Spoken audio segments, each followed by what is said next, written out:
شروع اللہ کا نام لے کر جو بڑا مہربان نہایت رحم والا ہے۔ سچ مچ ہونے والی، وہ سچ مچ ہونے والی کیا ہے؟ اور تم کو کیا معلوم ہے کہ وہ سچ مچ ہونے والی کیا ہے؟ وہی کھڑکھڑانے والی جس کو سمود اور عاد دونوں نے جھٹلایا۔ سو سمود تو زبردست زلزلے سے ہلاک کر دیے گئے، رہے عاد تو ان کو نہایت زوردار آندھی سے تباہ کر دیا گیا۔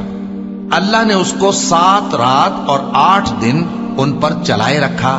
تو اے مخاطب، تو ان لوگوں کو اس میں اس طرح گرے ہوئے دیکھتا جیسے کھجوروں کے کھوکھلے تنے، پھر کیا تو ان میں سے کسی کو بھی باقی دیکھتا ہے؟ اور فرعون اور جو لوگ اس سے پہلے تھے اور وہ جو الٹی ہوئی بستیوں والے تھے، سب گناہ کے کام کرتے تھے، سو انہوں نے اپنے پروردگار کے پیغمبر کی نافرمانی کی تو اللہ نے بھی ان کو بڑا سخت پکڑا۔ جب پانی طغیانی پر آیا تو ہم نے تم لوگوں کو کشتی میں سوار کر لیا تاکہ اس کو تمہارے لیے یادگار بنائیں اور یاد رکھنے والے کان اسے یاد رکھیں۔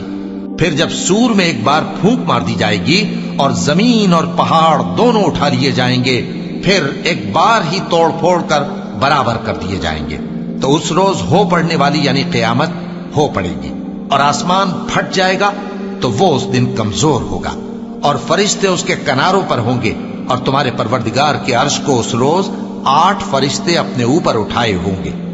اس روز تم لوگ سب پیش کیے جاؤ گے اس طرح کہ تمہاری کوئی پوشیدہ بات چھپی نہ رہے گی۔ اب جس کا اعمال نامہ اس کے داہنے ہاتھ میں دیا جائے گا، وہ دوسروں سے کہے گا کہ لیجئے میرا نامہ اعمال پڑھیے، مجھے یقین تھا کہ مجھ کو میرا حساب کتاب ضرور ملے گا۔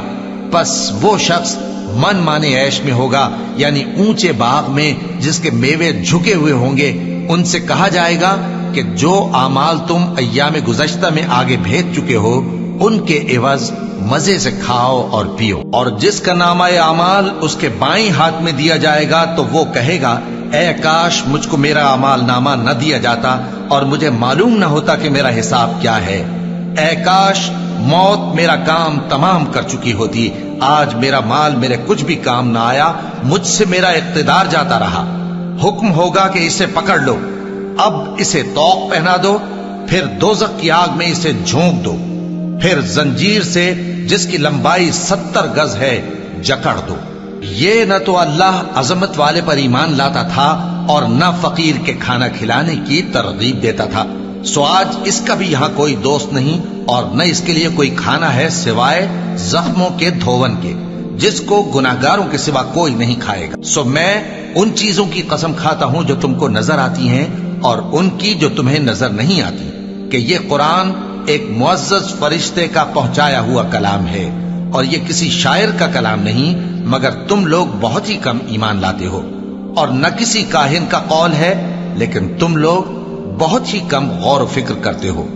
یہ رب العالمین کا اتارا ہوا ہے۔ اور اگر یہ پیغمبر ہماری نسبت کوئی بات جھوٹ بنا لاتے تو ہم ان کا داہنا ہاتھ پکڑ لیتے، پھر ان کی رگے گردن کاٹ ڈالتے، پھر تم میں سے کوئی ہمیں اس سے روکنے والا نہ ہوتا۔ اور یہ کتاب تو پرہیزگاروں کے لیے نصیحت ہے، اور ہم جانتے ہیں کہ تم میں سے بعض اس کو جھٹلانے والے ہیں۔ نیز یہ کافروں کے لیے موجب حسرت ہے، اور کچھ شک نہیں کہ یہ یقین کرنے کے لائق ہے۔ سو تم اپنے پروردگار عظیم کے نام کی تسبیح کرتے رہو۔